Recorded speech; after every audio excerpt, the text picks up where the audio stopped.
Hello, it's me. Darling girl, let's talk for good vibe. Hindi niyo po ba yung napapansin na parang pinag-aaway lang po tayo ng kabila? May mga gumagamit, may mga lang po dyan, nagpapanggap natin gwapa, para sirain po yung Hello mga kalingap ka Jongkar. Kumusta na kayo? Mag-reaction naman tayo.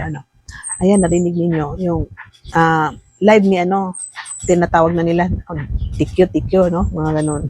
Kasi napangalanan siya. Kasi pinatol po talaga si Kuya Val. So narinig niyo ang pag-asabi. Marami nag-reaction nito.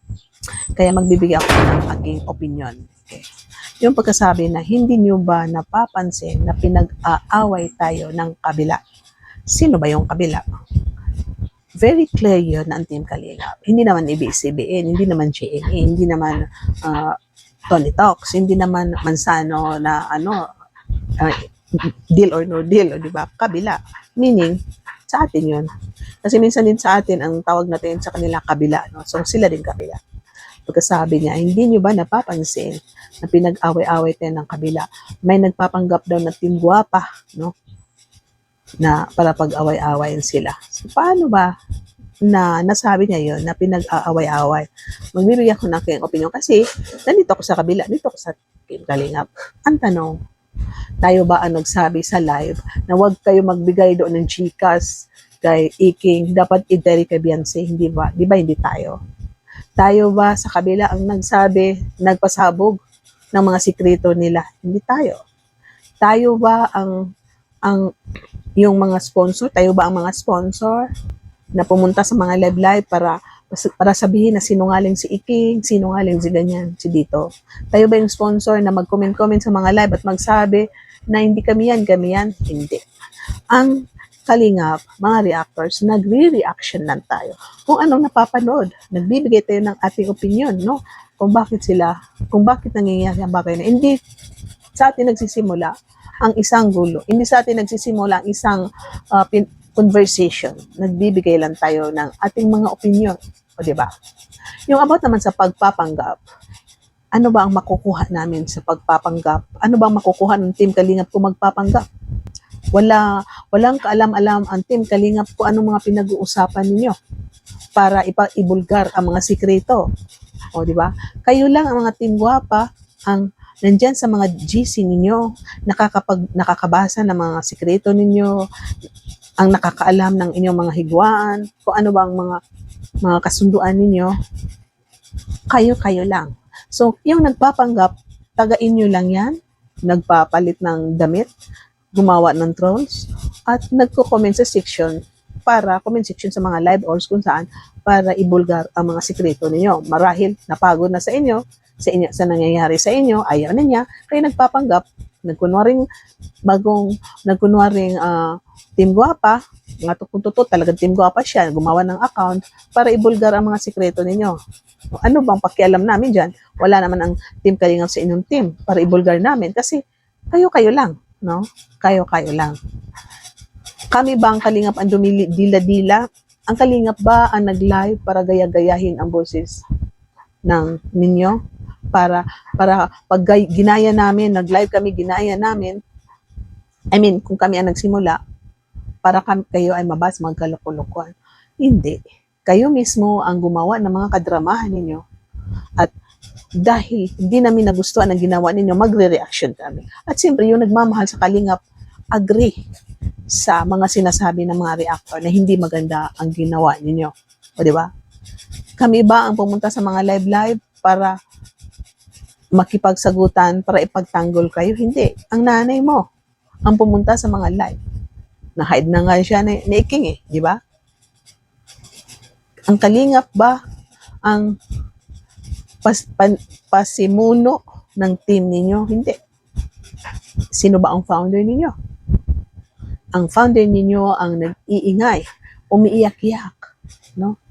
Ang founder ninyo, kung ano-anong linalabas niya, yung kapisot-pisot niyo, kung ano mga pinagsasabi niya dyan. Imagine niyo, sila na mismo ang nagsasagutan, no? Ang kapisot, ang Iking, nag-live, nagsasagutan. Ang mga sinasabi nila, kami ba? Galing ba sa bibig ng Kalingap? Ang mga sinabi ni Iking, ang sinabi ni Episode, galing ba sa amin para pag-awayin sila? Hindi. Si Kapisot, si Iking ang nagsagsagutan. Kaya magulo. Meaning, kayo-kayo lang ang nagbabanggaan. Kayo-kayo lang ang nag-aaway. Kayo-kayo lang ang nagpapagulo ng sarili ninyong team. Hindi ang Kalingap. Ang Kalingap lang nanonood, nagre-reaction sa aming napapanood. Katulad niya, sinabi mo na ang Kalingap nagpapagulo. Pagulo ba kami? Hindi namin nagustuhan ang sinabi mo.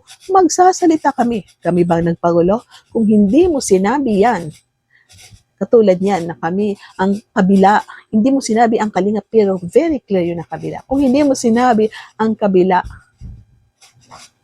ang nagpapagulo, hindi ka marireactionan. O kami ba nagpagulo? Ikaw, isa ka rin sa nagpapagulo. O diba? Dahil yung founder mo na instead na kampihan mo, siya ang kasama mo. Ang mga nagwakwak sa'yo, ang kampihan mo, dahil nakalabas ka, dahil sumama ka sa kanila, doon ka kumampi, dito ka kumampi sa bagong salta na bumisita sa bahay mo at nag-live ka na siya, shout out mo. Kami ba ang Kalingap? Hindi. Dahil dapat ang kampihan mo kung sinong sinamahan mo, kung sino ang kumuha sa'yo, nandoon ka at buo kayo ng team ninyo, kayo lang magsama magkampihan. Pero anong ginawa mo? Traidoran ba yan? Hindi mo nga siya na-shoutout. Hindi kayo nakapag-live na samahan mo siya o samahan ka niya. Yung salta na bumisita sa bahay, nag-live kayo sa loob ng bahay na pinagawa ng Kalingap. Ang Kalingap pa nagpagulo. Ikaw mismo. Dahil hindi ka nakastick one. Hindi, nandiyan ka sa isa. Sabi nga na iba, namamangka ka daw sa dalawang ilog. Iwan ko kung namamangka ka ba. No? Iwan ko kung namamangka ka ba. Kasi ang na-observe ko, parang ayaw mo na doon sa unang nasinamahan mo, nandito ka na sa Kapisot. O, sabi niya, namamangka ka. Pero para sa akin, parang hindi ka na namamangka ng iwan. Iniwan mo ang Kalingap, yung sinamahan mo, iniwan mo na naman. Nandito ka naman sa bago. Baka balang araw, iiwan mo rin yung Kapisot na yan. Saan ka na naman? May bagong kukuha sa'yo o magsisimula ka ng bago ng sarili mo.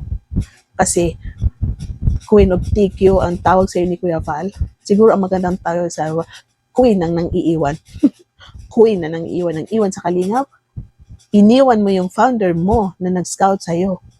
Nagbumuo ng team guwapa, iniwan mo. Nandito ka na naman. Baka iiwan mo rin yan. Kaya ang dapat sa'yo, TQ mang iiwan. Queen, TQ Queen, o mang iiwan Queen ang bago mong pangalawan. So yun na, klaruhin namin, hindi ka ang Kalingap, hindi itong kabila na sinabi mo ang dahilan nagpapagulo. Kayo lang ang nagpapagulo. Dahil pari-pareho kayo ng amoy. The same feather flocks together. Pari-pareho kayo. Ang mga traidor. Pari-pareho kayo ng ugali na nang iiwan. Pari-pareho kayo ng gali na mangbubuli. Binuli ng Kapisot si Kuya Val, gumaya ka. Yung mga kasamaan mo sa likod sa oras na yun, tumawa. Meaning, pari-pariho kayo. Bagay na bagay kayo. Bagay na bagay ka dyan sa Kapisot na yan na bago mong sinamahan. So, andyan dito na lang po tayo. Ang bago mong pangalan, Queen mang iiwan. Thank you po. Shoutout sa lahat. At ingat po kayo. God bless. Ang ganito na. Shoutout kay Kuya Val, Ate Edna. At shoutout sa kay Kalingap Rap, siyempre sa Jumcar, shoutout sa lahat ng charity vloggers, mga reactors, shoutout sa Jumcar community. I love you all and see you in my next reaction video. At pakisubscribe rin ang mga kasamaan ko sa Karaba. God bless. Queen mang iiwan. Bye-bye! Darlay ni vlog ang boses ng Jumcar. Pingkalingap ang sigaw ng nangangailangan ng tulong. Tara pag-usapan natin at mag-reaction at